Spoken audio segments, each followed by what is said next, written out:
Hey everyone, welcome to another episode of 10 Minute Marvel. I'm your host Petter. Today on 10 Minute Marvel, we're going to be diving back into She-Hulk episode 4, as well as one piece of Marvel news. But before I get to all of that, I just want to thank you for listening. I hope that you're enjoying this podcast. If you are, please consider subscribing, sharing it with your friends, or leaving a rating and review. You can find the podcast over on iTunes, Google Podcasts, Stitcher, and Spotify. So the one piece of news is that, the Rick and Morty takeover, quote unquote, of the MCU is continuing with Jeff Lovenson going to be writing for the Kang Dynasty.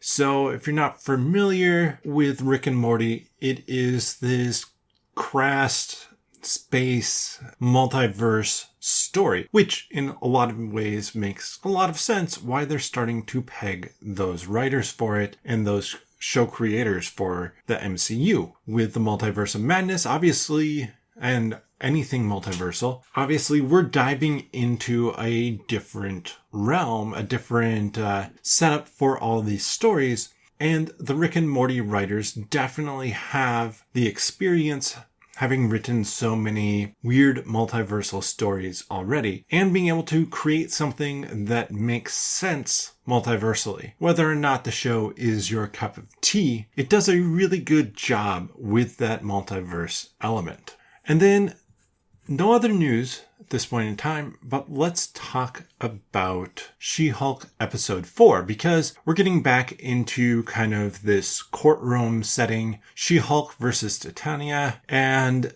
who owns the name She-Hulk? Which I think is a good piece of story for the She-Hulk show, because one of the big things that She-Hulk doesn't have is she doesn't have this second personality. She might feel more confident, she might be more confident as She-Hulk, but she is still the same personality in control. And that allows them to tell such a different story than, say, with Bruce, because She-Hulk now gets to make so many of her own decisions as to what to do and what that looks like, that to see this court case happening, this idea that she doesn't really want to be She-Hulk. She wants to be Jen, and she wants people to like her for being Jen. And this whole concept that, She-Hulk, it isn't a name that she wants for herself, but it's also not a name she wants being exploited. She is the one who built up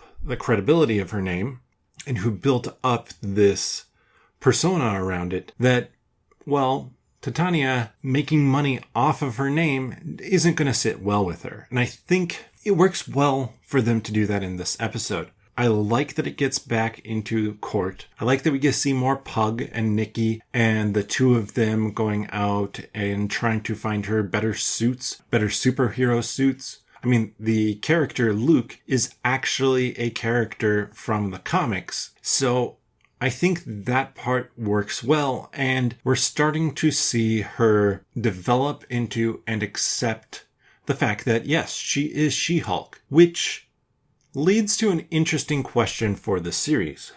And I think that a lot of people are going to answer it a little bit differently, is what do we feel about She-Hulk not having a big bad yet? So we have She-Hulk. She has fought the Wrecking Crew. Somebody is behind them.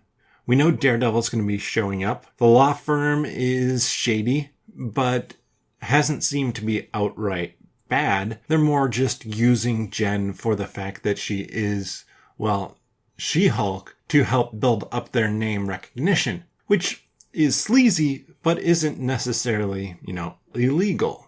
There's the Todd that she dates, who is very creepy, which in one of the credits for an early screener, he was called Todd/Todd Hulk.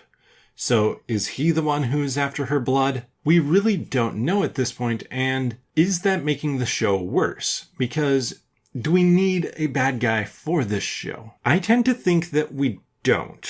I'm fine without one.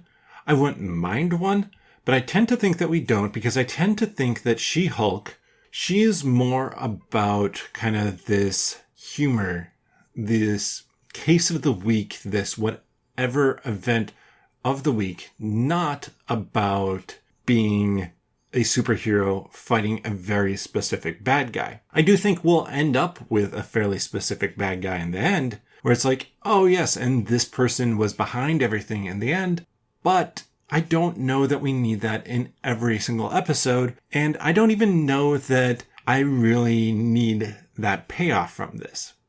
She-Hulk is very much, which in anime terms they call a slice of life. It is about her. It is about the weird situation she gets into. Also, for more of an American-style audience, it's a sitcom.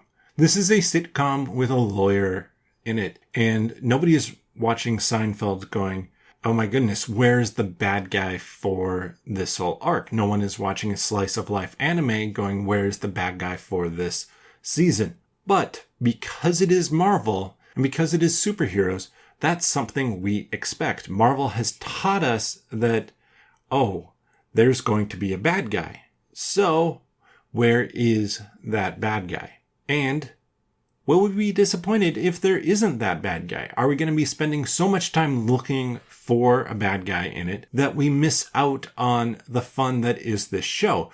It reminds me a little bit of D23, where we were so excited for so many things that getting new footage, getting the Secret Invasion trailer and Werewolf by Night trailers released felt like it was a letdown. But should it be a letdown? Is it a letdown when, well, we have tons of fun stuff coming out? We're just looking so hard for that next big thing to be the first person to say, haha, I got it, that we're maybe missing the show that is in front of us and the story that's being told. But let me know your thoughts. You can do that over on Twitter. Tweet them to me at @thescando or with hashtag 10minmarvel. Are you enjoying She-Hulk? Do you wish that there was a big bad guy? Or you can leave comments down on nerdologist.com. But with that, again, thank you for listening. I hope that you do enjoy this podcast. If you do, a few ways at the beginning to help support, but then also there is a Patreon, patreon.com/nerdologists. The funds there go to help improve the quality of this podcast, as well as the Malts and Meeples YouTube channel. But with that, I'll see you next time.